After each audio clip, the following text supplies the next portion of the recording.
এই নাও তোমার জন্য আজ বানিয়েছি গোলাপ ফুলের পোলাও। ভালোবাসা দিবস বলে কথা। যেই বলেছি কর্তামশাইকে অমনি বলছে তোমার মাথাটা একদম খারাপ হয়ে গেছে। আচ্ছা তোমরা এই ভিডিওটা দেখে বলো তো আমার মাথা সত্যিই খারাপ হয়েছে কিনা। যেহেতু পোলাও বানাবো সেই জন্য চাল তো লাগবেই। নিয়ে নিয়েছি বেশ কিছুটা বাসমতি চাল, সেটাকে জল পালতে পালতে ভালো করে ধুয়ে নেব।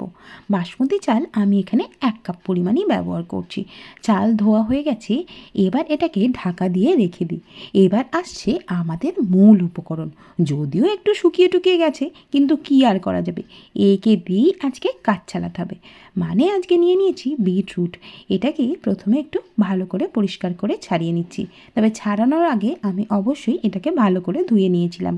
এবার ছোট ছোট করে স্লাইস করে দিচ্ছি। দেখো একদম পাতলা পাতলা সেই আলু ভাজার মতো হয় সেই রকমই। কড়ার মধ্যে বেশ কিছুটা জলও দিয়ে দিলাম। এখানে আমি পরিমাণ মতো জল দিয়ে দিলাম। আর যে বিটরুটগুলো ছিল সেগুলো প্রথমে এর মধ্যে দিয়ে দিলাম।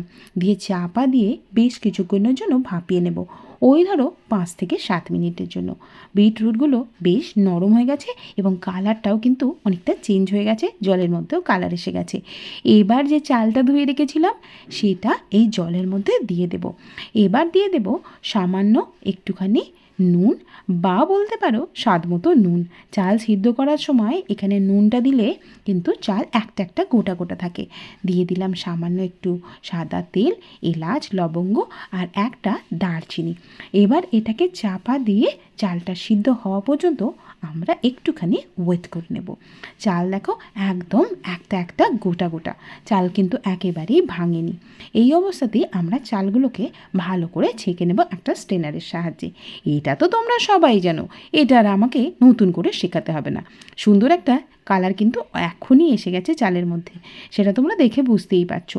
চালটা একটু ঠান্ডা হোক, অন্যদিকে বেটে নেব একটা মশলা।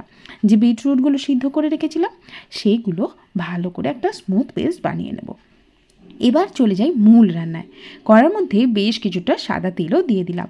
তার মধ্যে সামান্য একটু কাজু বাদাম দিয়ে একটু নেড়েচেড়ে হালকা লাল হয়ে আসলেই তেল থেকে সেগুলোকে তুলে নেব। কাজু ভাজা হয়ে গেলে সামান্য একটু কিশমিশও দিয়ে দেব। সেটাকেও হালকা লাল লাল করে ভেজে নেব।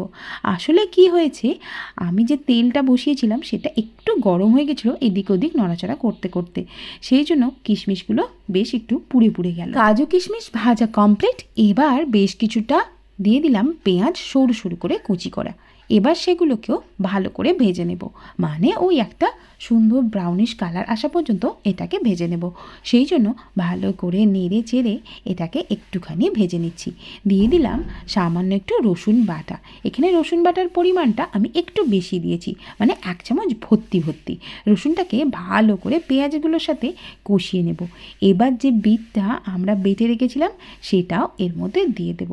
এবার আর কিছুই না, যেহেতু সামান্য একটু জল দিয়ে বেটেছিলাম সেই জলটাকে একটু ভালো করে কষিয়ে কষিয়ে টানিয়ে নিতে হবে, যাতে ওই থকথকে ভাবটা চলে যায়, একটু গাঢ় ভাবটা চলে আসে। দেখো আস্তে আস্তে কিন্তু বিটরুটের পেস্টটা বেশ শক্ত হয়ে গেছে। ঠিক এই সময়েই কিন্তু এবার দিয়ে দেব যে চালগুলো ছেঁকে রেখেছিলাম সেইগুলো। তোমরা অনেকেই পোলাও, বিরিয়ানি এটা ওটা বানাও, অনেক সময় কিন্তু চাল ভেঙেও যায়। তবে আমার এই পদ্ধতিতে করলে কিন্তু চাল ভাঙবে না, কারণ আমি কিন্তু এখানে চাল খুব একটা বেশিক্ষণ ভিজিয়ে রাখিনি। ওই ধরো 5 থেকে 7 মিনিটের জন্য ভিজিয়ে রেখেছি, সেই জন্য চালগুলো গোটা গোটা আছে। আর যদি পোলাও, ফ্রাইড রাইস বানাও তাহলে এরকম ছাঁচার সাহায্যেই বানিও। আর এরকম করে নিচে থেকে তুলে ওপর দিকে একটুখানি ছড়িয়ে ছড়িয়ে দিও, তাহলে দেখবে চালও গোটা গোটা থাকবে এবং সমস্ত মশলা ভালোভাবে মিশে যায়। এবার দিয়ে দিলাম একটু চিকেন কারি মশলা, আবারও স্বাদের জন্য একটু নুনও দিয়ে দিলাম। মনে হচ্ছিল নুনটা একটু কম হবে সেই জন্য। সামান্য একটু চিনিও দিয়ে দিলাম, যদি বললাম পোলাও সেই জন্য একটু চিনির ব্যবহার করলাম। আর একটু কাঁচা লঙ্কা কুচি, যাতে দেখতে একটা সুন্দর লাগে, বেশ মাঝে মাঝে সবুজ সবুজ থাকলে সুন্দর দেখতে লাগবে। এবার সমস্ত কিছু আবারও নেড়ে চেড়ে ভালো করে মিশিয়ে নেব। মিশিয়ে নেওয়ার কায়দাটা নিশ্চয়ই তোমরা দেখে বুঝতে পারছো। এইভাবে পোলাও করো তাহলে দেবে প্রত্যেকটা চাল গোটা গোটা থাকবে এবং ভাঙবে না। কাজু কিশমিশগুলো ভেজে রেখেছিলাম সেগুলোও দিয়ে দিলাম। এবার সামান্য একটু ওপর থেকে ঘি দিয়ে দিলাম। পোলাও যেহেতু একটু ঘি না দিলে ঠিক মানায় না।